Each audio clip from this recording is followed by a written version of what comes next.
eu não sou ingênuo. Mas a maioria pode não estar, não pensa como o senhor, porque são pessoas que praticam isso que o senhor condena, que é uma catequização. A interpretação dessa prostração ideológica que dominou a elite brasileira, que você apenas interpretou, não é que assume, está provocando um candidato para dizer como é que vai se desvencilhar, dessa que talvez seja a mais complexa das questões. Como viabilizar uma mudança se as pessoas são essas? Eu primeiro quero lhe dizer que essa questão é só em parte verdade.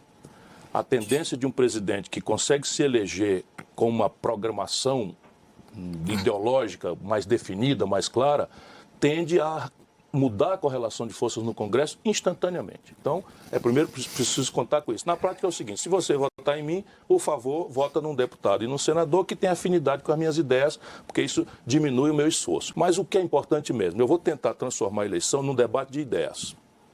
Então, eu vou o mais chato e desagradavelmente possível, tentarei fazer isso hoje de novo, eu vou propor concretamente o que é que eu penso fazer, de onde é que vem o dinheiro, quanto custa para fazer aquilo que eu pretendo fazer e vou anunciar metas. O Brasil vai ser uma Espanha em 30 anos, com metas intermediárias de 5 em 5 anos, em todos os setores da vida brasileira. Renda per capita, matrícula, mortalidade materno-infantil, tudo isso. Está tudo bem pensado, é um projeto, a ideia de recuperar a noção de projeto. Vou orçamentar, vou dizer quanto é que vem, de onde é que vem o dinheiro, quais são os grupos políticos que vão ter tendência de resistir a isso. Portanto, eu vou tentar transformar a eleição num plebiscito programático, e não num jogo odiento e apaixonado, despolitizado de Chico contra Maria ou Manuel, porque isso é que está arrebentando com o Brasil. Lembrando que o Banco Central é independente. Isso. E lembrando que o senhor, como presidente da República, não vai poder mexer. Não pode mexer, ainda que o senhor tenha dito o seguinte: convidarei o presidente do Banco Central, mas o senhor pode convidar quem o senhor quiser, ele pode não ir. Ele é presidente do Banco Central. Mas eles irão. Não, irão porque o senhor quer. O senhor disse. Exatamente. Sim. Se eu for presidente do Brasil, a primeira providência minha será restaurar a autoridade da presidência da República. Sim, mas a autoridade da presidência da República, trocando o presidente do Banco Central, a revelia por autonomia feita pelo Centrão, o Lira, no meio de uma pandemia, sem discutir com ninguém. Que legislação? O Banco Central é independente. Não, eles criaram um estatuto de autonomia que é completamente lesivo ao povo brasileiro. Independência. Autonomia. Independente é a Venezuela, é a Argentina. Não. Ele tem um mandato de 4 anos. Mas isso é autonomia, não é independência. Independência é da Venezuela. Ok, ele tem autonomia. Ele não pode ser demitido. Por essa... Será? Eles pediram demissão comigo. A diretoria inteira sai no primeiro dia. Do Banco Central. Deixa que eu sei fazer. Não se preocupe com essa parte. Vamos ao mérito. Eu já disse, não fica nenhum. O senhor não vai respeitar o mandato do presidente do Banco Central? A prisão em flagrante também é uma ferramenta para quem está cometendo crime continuado. Não é disso que eu estou tratando. Vamos entender a causa da inflação. É a primeira providência de eu... Mas eu anotei aqui para poder voltar esse tema. Nós voltaremos. Eu eleito, minha primeira providência será restaurar a autoridade da presidência da República, que está destruída. Sem autoridade, não é autoritarismo, autoridade. Sabe, ter exemplo, impor à autoridade os limites da Constituição aos demais órgãos do Estado Nacional Brasileiro, consertar a baderna institucional em que o nosso país está mergulhado. Isso é a minha tarefa de um bem treinado homem de Estado. Eu vou fazer o diagnóstico para a gente fazer o remédio. O senhor falou que é um preço administrado pelo governo. Não, a gasolina, o petróleo não é. A gasolina, os derivados de petróleo no Brasil são um preço administrado pelo governo. Isso é trivial. Não faça essa discussão porque você fica mal para os seus espectadores. Não. O nome é preço administrado, está na definição do Banco Central, mas não é o governo que decide qual é o preço. É o governo que decide. Não é, governador. Mas vamos em frente. Vai ficar mal para você isso. Vamos em frente. Vai ver. Olha, quando a gente fala em juros no Brasil, a gente não consegue desenvolver o raciocínio. Sendo que o Eduardo Oineg pensa que existe algum normativo que impõe esse preço da Petrobras para dizer que não é administrado pelo governo. Sabe qual é o normativo? Uma deliberação do Conselho de Administração, onde o assento majoritário pertence ao governo. Então, quem é que manda mesmo na política de preço? O governo. Sim, mas houve uma política de preço definida. Isso é a minha visão? Não. Mas sim. Espera um pouquinho. Não, que a maioria de fato...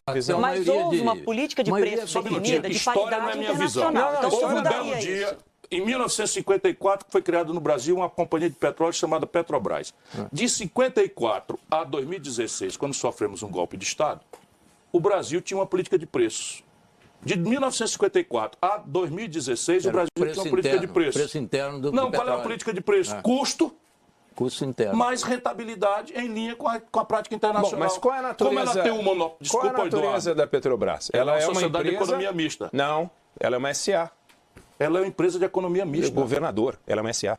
Uma empresa de economia mista é um SA. Bom, ela é uma SA. Significa o seguinte, ela segue as regras da SA. Mas o governo tem uma maioria ali. O governo tem uma maioria. Meu Deus do céu. Mas, governador... Só um minutinho, peraí. O governo tem uma maioria aí, tá certo? Tem uma maioria. É o que eu estou tentando explicar. Sim, então, por quê? Porque nós somos um sócio controlador. O que o senhor vai fazer com essa maioria? A maioria, deixa eu explicar a causa para a gente ir para a terapia. Senão a gente não deixa o povo na jogada e fica essas viagens, esses delírios no Brasil. Entre 54 Aqui e 2016... a gente é contra os delírios e as viagens, governador.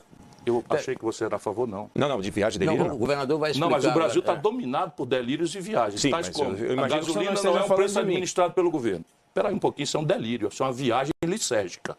Vai me desculpar. Quem manda no preço da gasolina é o governo, sócio controlador da monopolista Petrobras. Então por que o preço da gasolina não está baixo? Aqui não está R$1 o litro. Se você deixar, eu explico. Tá, então vamos ouvir. Em 2016, o Conselho de Administração da Petrobras, convocado pelo controlador Michel Temer, representando o povo brasileiro, determinou que a Petrobras, doravante, não ia mais fazer os seus custos e rentabilidade e transformou-se numa política de paridade de preços de importação. Mas aqui está a raiz. Aí você confunde que é lei das SA, tem nada de lei das SA, eu sou advogado e professor de direito, não é que isso... Não, mas eu leio também. Eu leio também. Mas a lei da SA não determina, por exemplo, a Companhia Siderúrgica Nacional, onde eu trabalhei, é uma SA. Então, só um minutinho. Então, o que acontece? A política brasileira determinou que o preço da Petrobras fosse PPI. Não mais custo, mais rentabilidade, mais PPI. Então vamos agora entender para o espectador que não está obrigado a entender essas coisas. Como é que se forma o preço de um sanduíche, Adriana, na praça da universidade? Não é o custo de produzir o sanduíche mais uma rentabilidade razoável que pague o trabalho do cidadão? E por que ele não pode exorbitar com esse preço? Porque tem um concorrente ali na iminência dele que vai tomar o freguês. A Petrobras é um monopólio, Eduardo Oineg, tanto na legislação quanto na prática internacional esmagadora, todo o monopólio, o preço tem que ser administrado pelo governo. Ela pode vender lá fora a 120, 130, por que ela não vai vender, governador? Aqui que está a questão, porque ela é uma empresa que nos pertence e foi criada para proteger o Brasil das oscilações especulativas de preço. Aí vem a sua interpretação. Não, vem a interpretação de quem está do lado do povo versus quem está do lado do acionista minoritário. É disso que se trata. Então, uma das virtudes, né, e necessidades do homem público é ter equilíbrio e calma para poder conversar com os vários atores. Essa semana, aliás, nos últimos dias, o senhor foi à AgriShow e o senhor foi interpelado por alguém lá que gostava do Bolsonaro, o senhor deu uma resposta bem agressiva na pessoa. A questão básica é o seguinte, o que me tira do sério é a injustiça.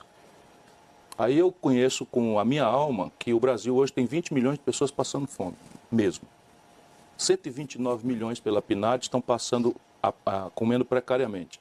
Eu não sei qual é o seu olhar sobre essas coisas. Vamos falar o que eu pesquisa? posso oferecer ao povo brasileiro é uma experiência longa, 40 anos de vida pública sem nenhuma mácula moral, êxito extraordinário. Eu não falo isso por qualquer tipo de exibicionismo, apenas estou apresentando o meu currículo. Eu fui ministro da Fazenda, fui governador do Estado, fui prefeito de uma capital.